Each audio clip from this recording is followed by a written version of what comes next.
If WhatsApp is not working on your iPhone, then this video will help you to fix it. This usually happens because of network issue, outdated WhatsApp or iOS versions, background restrictions, or corrupted app data. So let's go through the best solutions to get WhatsApp running again. And the last solution is most important that fix many users' problem. Fix 1. Check internet. Make sure Wi-Fi or mobile data is working.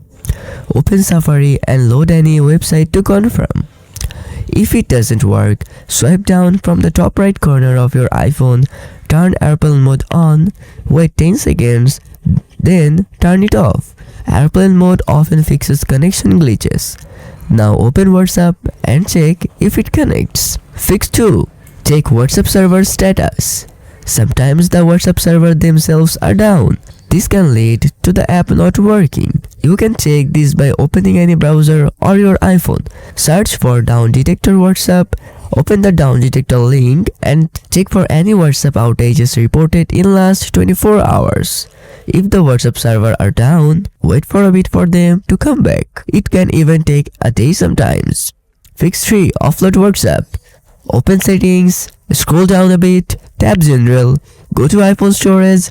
From here, look for WhatsApp and then select it.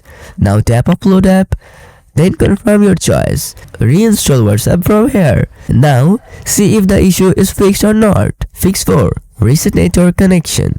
Go to Settings, find and tap General, scroll down to transfer or reset iPhone. Now tap Reset, then reset network settings. Enter your passcode and confirm. This will reset Wi-Fi, Bluetooth and mobile data settings. So reconnect to your Wi-Fi after this. So that's it. If this video helped you and give you the solution of your problem, then please let us know in the comment section and share with your friends who are facing the same problem. Make sure to like and subscribe for more iPhone and WhatsApp fixes. Thanks for watching.